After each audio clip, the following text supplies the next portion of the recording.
implying that we're making an irrational decision based on emotion. And I don't think that that's accurate. I think that there was actually some business involved, and we listened to figures.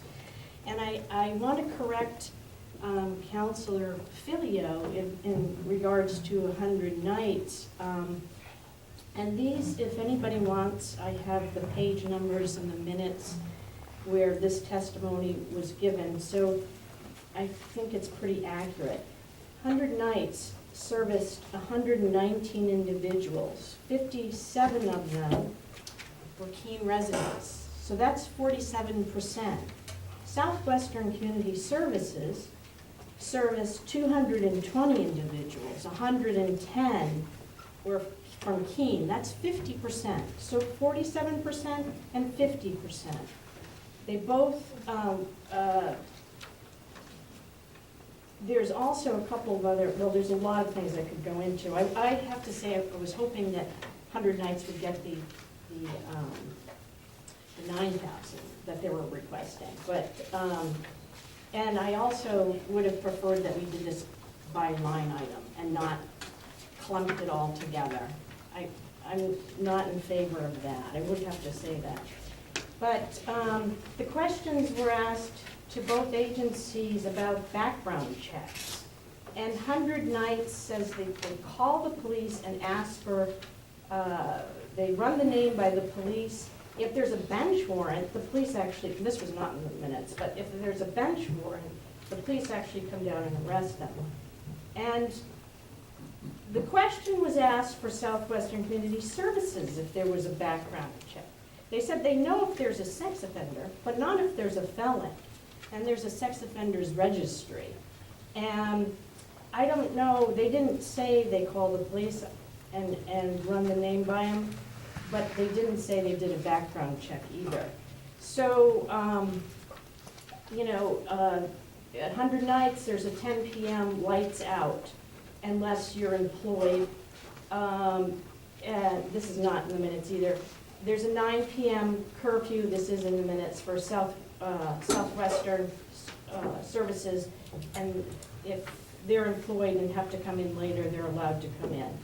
They both accept intoxicated people, and that's on the record too for Southwestern Services, as long as they comply with the rules. So, and Liz Sayre went on to say that they look at the income and the expenses. They don't look at whether someone is a criminal or has a criminal history. All of these things that were brought up about Southwestern versus 100 Nights, and somehow Southwest was the knight in shining armor, and 100 Nights has no process or no rules, is false. It's misleading to say that publicly. And again, a lot of this can be referred to in the minutes. And all around the state, the agencies work in tandem. And what is their goal? Their goal is that for every homeless person to have a place to stay. And so you may not be from, I mean, that 211 is run by PSNH and United Way, but they're also the state agencies and the local agencies. They all work, they all talk, they all help. You know, they see it as one human family. And it's crazy to me that we're worrying about, well, you know, do you have something that shows that maybe, how long have they been homeless? Maybe they've been homeless 2 years or 5 years. Do you have something that shows me that you were originally from Keene? I mean, how many of us have moved? I'm not from Keene, you know? So 100 Nights has a 13% increase in visits. Last season, they had 1,694 bed nights. And this season, 1,900 bed nights. And that's not in the minutes either. But I'm just saying, if you have some questions about some of these other things, they were in there. And so, you know, it just bothers me. I understand you're strong, you're emotional about being against it, but it's misleading. The information is not truthful. And I just think that these agencies do need our help. We're talking about like a $55 million budget and tweaking it with $15,000 or $20,000. I mean, you know, what is that? We got 200 or 300 pages here, 25 or 30 line items on a page. Times that out by $1. What are you talking about? Another 6,000 or 10,000 if we took $1 here and $1 there? You know, like this is not very much money, and it is not random. Please do not insult me by implying it is, or that it's pure emotion. It's based on presentations that were well thought, that provided statistics and took into consideration their needs, and giving is down. Kathy Harrington was on the radio talking about Monadnock United Way, how so many companies in Keene that have folded up their headquarters like National Grange and gone somewhere else. So they no longer want to provide the income, the extra money for giving to local, because their headquarters isn't here anymore. And a lot of that's happened. So these big, you know, companies aren't giving us the money they used to give, and some aren't giving any money. So there are other factors here that we've got to look at, and that's our job, to balance it all out. Again, I do not like that these are all lumped together. I wish that we did them as line items. However, I would support it. Councilor Haig. Thank you, Your Honor. If I may, I just wanted to add that one component of these social service agency funding requests that I found compelling that hasn't come up yet is the amount of revenue that is matched by other towns or other agencies or other institutions. For example, 100 Nights shared with us that they would receive $5,000 from the county. If we provide $4,500 in funding, that's essentially almost matched from the county. Likewise, the Community Kitchen shared with us that they receive funding from all but 2 communities in our county.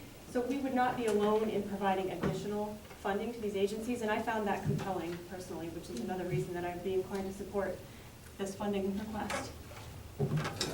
Councilor Duffy for the what? Councilor Richards for the second time. I guess one thing I want to point out is that the county match is 27% Keene residents. So when you match that, you're matching our dollars again. Yeah, I wish we broke these out. I guess we're going to talk about them one at a time. Let's just do that. The first 3 items I would support. The 4th item, transportation. I don't know what that means. Simply saying transportation, so somebody's going to have to tell me. I wouldn't support the 100-night shelter, and this is my reason. Not just what Councilor Fileault said, but some different things. It's true they came to us and said, we won't ask you for money.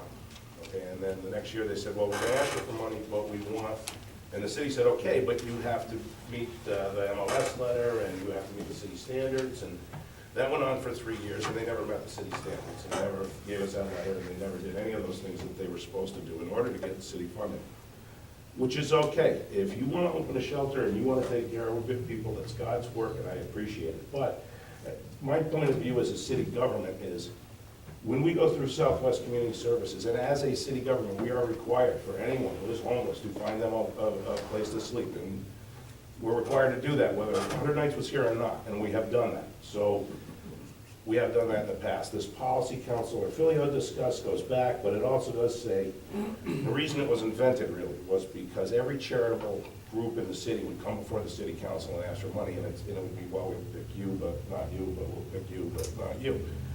So the city wrote a policy saying that, all right, do you duplicate city services that exist already? Okay, because if you do, we're not going to fund duplicate services. Southwest does this already, has been doing this for years. You know, I was able, with Chris Roberts here last year, to feel good about, he moved to amend money for 100 Nights to give it to Southwest, and if 100 Nights met the city criteria, they would get the money from Southwest, who you know, monitors our shelter system as it is. To me, it's really, the biggest problem for me here is that because we go through Southwest Community Services, those books are open, they are audited, they are a government agency. You can look at government dollars spent and say, this is what they were spent on, and we know it. With 100 nights, you don't have that. And I don't think anybody's being dishonest, I don't think anybody's not telling the truth about what they have, what they say they're doing. But it's, Southwest is an auditable government agency that we can validate, that's why we have our system through them. If 100 nights would fall under that umbrella and meet those requirements, I could support them. But because they don't, I can't. And I really, I get a little antsy when we talk about taking away from potholes and giving community services. To me, it's, you look at everything, and do we need this or don't we need this? Do we need that or don't we need that? And how much can we fund these things? So I'm always leery of a motion that says we're gonna take away from Public Works and give to this. I don't think that's the right way to do it. I think you look at each case and determine what your needs are. So that's why I look at these things, and it's any councilor's right to do that and say, I would support this, I would support this, I would support this, but I would not support this and that. And, you know, that's how I feel, and I won't support this. Councilor Richards, in answer to your question of what transportation is, it's Health and Human Services. They operate the City Express and the Friendly Bus. Their testimony before the Finance Committee was that for each dollar that they receive from the city, they actually get 3 matching dollars from the feds. Thank you, Your Honor, and I would support that. Thank you. You're for the third time, you're for the second time, so Councilor Manwaring for the second time. Thank you. I just want to remind folks, as long as we're talking Southwest Community Services and 100 Nights, that Southwest Community Services closed one of their shelters. They appear to be moving somewhat away from the shelter business, and that they are working under the HEART Act, which is trying to keep people in their homes or whatever precarious situation they're in. So I just want to remind folks of that. Thank you. Councilor Powers for the third time. Thank you, Your Honor. I don't often stand here and speak, so you get your money's worth tonight, I guess. If, in fact, the last item here is to service the Ward 1 area that has issues during the Pumpkin Fest, why not put that money in the police department budget? Because it's outside the Pumpkin Fest footprint, and that's probably more appropriate